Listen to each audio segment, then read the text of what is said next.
Bismillahirrahmanirrahim. Assalamualaikum warahmatullahi wabarakatuh. Waalaikumsalam warahmatullahi wabarakatuh. Alhamdulillah rabbil alamin. Wassalatu wassalamu ala asrofil anbiya'i wal mursalin wa ala alihi wa sahbihi rasulillahi ajma'in.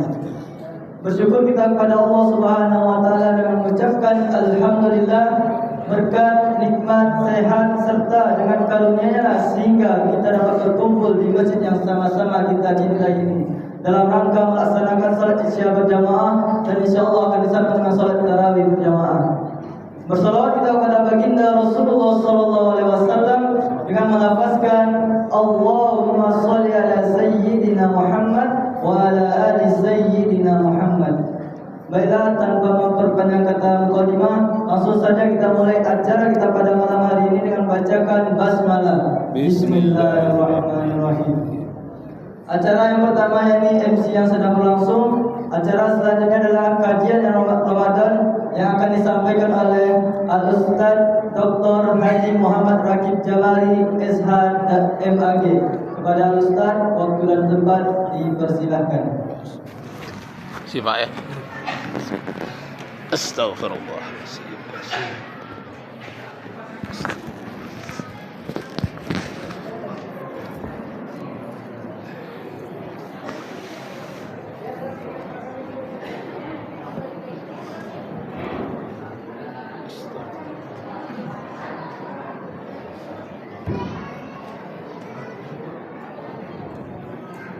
Assalamualaikum warahmatullahi wabarakatuh.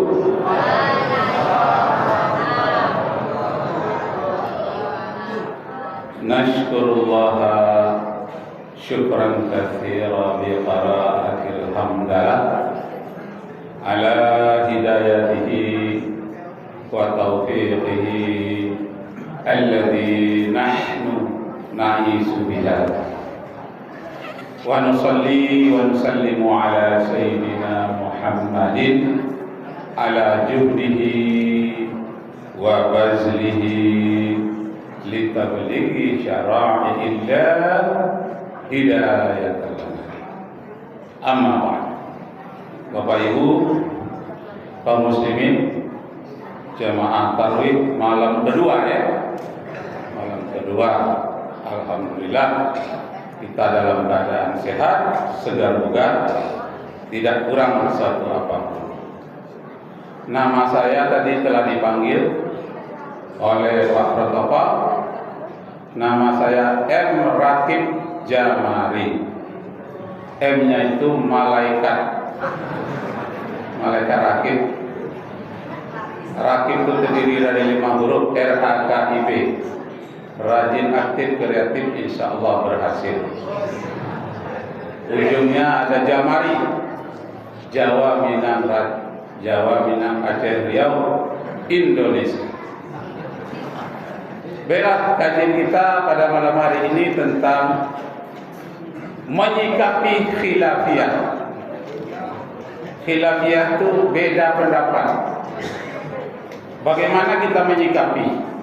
Yang satu berat ke kanan, sempit sekali, namanya khawarij.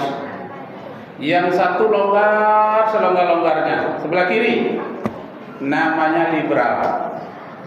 Jadi antara khawarij yang sangat sempit dengan liberal sangat longgar, hampir-hampir lepas dari Islam.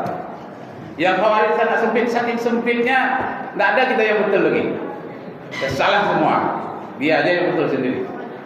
Itu khawarij namanya. Jadi kita berada di tengah. Nah, di tengah inilah namanya Ahlus Sunnah wal Jamaah. Garis tengah ya. Nah, bagaimana kita menyikapi orang yang kanan paling kanan? Cukup Quran dan Sunnah saja. Itu pun hanya terjemahan yang dia tahu. Yang kiri saking diterjemahkannya, difilsafatkan pula lagi sampai-sampai menghalalkan LGBT. Keluar dari Islam. Ya Allah, dua-duanya merugikan Islam. Terlalu sempit, merugikan Islam. Terlalu lapang, merugikan Islam. Yang benar, yang lurus. Wa inna hadza sirati mustaqiman. Pilihlah jalan yang lurus. Fattabi'u, ikutilah jalan yang lurus itu. Wala tattabi'u subula fatafarraqa bikum an sabili. Dzalikum wassaqum bihi la'allakum tattaqun. Ikuti jalan yang lurus. Jangan ikuti jalan terlalu kiri, terlalu kanan. Lurus. Ikuti jalan yang lurus itu. Jangan sampai kamu bercerai-berai di antara umat manusia. Demikianlah dipesankan oleh Allah. Semoga kamu menjadi orang yang terpelihara. Jadi orang yang takwa itu orang yang terpelihara. Nah, dari mana mulainya orang berkhilafiyah, berbeda pendapat itu? Dari menerjemahkan suatu bahasa. Saya pernah kuliah di Malaysia, University Malaya. Bawa kawan beberapa orang, kerjasama waktu itu UNRI, sospolnya dengan University Malaya. Jadi lewat dekat Kuala Lumpur itu, seorang dosen dari UNRI baru S2 mengambil S3. Lalu, Pak, mau kemana? Mau buang air di WC. Dicarilah WC di Malaysia, nggak ada. Cari mau ke kampus, nggak ada juga. Jamban nggak ada juga. Apalah namanya di Malaysia? Rupanya di Malaysia tuh WC itu namanya tandas namanya. Kalau bahasa awaknya tande, bahasa Malaysianya tandas. Tak pernahlah kita dengar, padahal dekat ini Riau ini dengan Malaysia. Tak pernahlah kita mendengar nama tandas selama ini. Tapi rupanya di Malaysia itu yang populer. Mulai kita menyeberang dari Dumai menuju Melaka, itu WC-nya itu udah tandas namanya.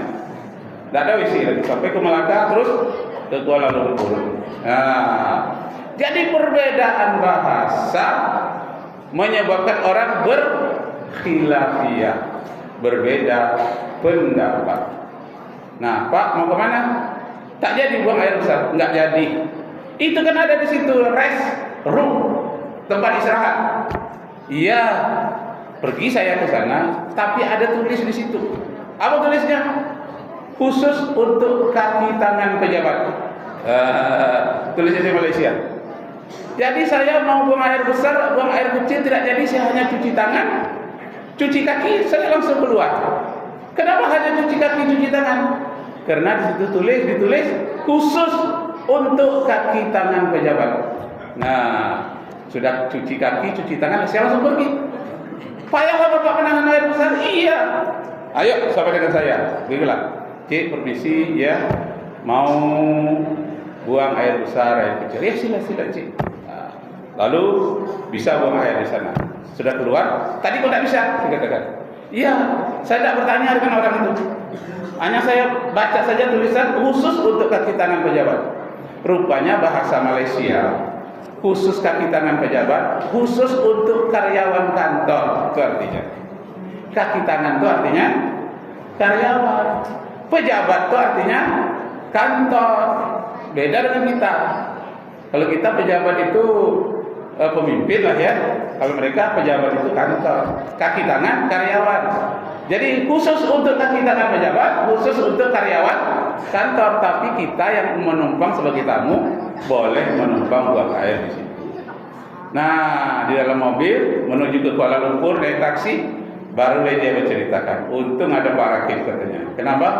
Kalau tidak saya sudah payah tadi menahan buang air besar, tak bisa. Kenapa? Karena gara-gara tulisan khusus untuk kaki tangan. Masya Allah. Jadi susah orang, menderita orang pertama karena salah menerjemahkan bahasa.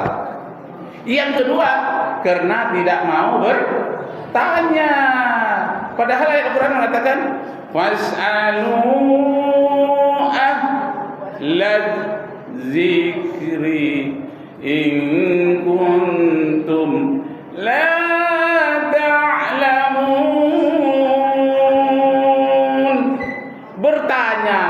kepada orang yang tahu kalau kamu tidak tahu. Jadi ke negara orang baru pertama, tidak tahu, tidak mau pula bertanya. Masya Allah. Jadi kalau tidak mau, tidak tahu bertanya, apalagi soal agama. Kalau kita tahu soal agama, bertanya kepada siapa? Ulama. Kenapa? Ulama itulah nabi-nabi. Ulama sudah tidak ada lagi, nabi tidak ada lagi. Ulama itulah sebagai pengganti nabi-nabi. Innamal ulama'a warasatul anbiya. Ulama itulah pewaris nabi-nabi. Jadi yang benarnya bukan kembali kepada Al-Quran dan Sunnah. Yang benarnya kembali kepada ulama yang paling mengerti Al-Quran dan Sunnah. Bertanya. Siapa dia tempat bertanya? Ulama. Dalam satu hadis dikatakan, Innallaha la yaqbidul ilma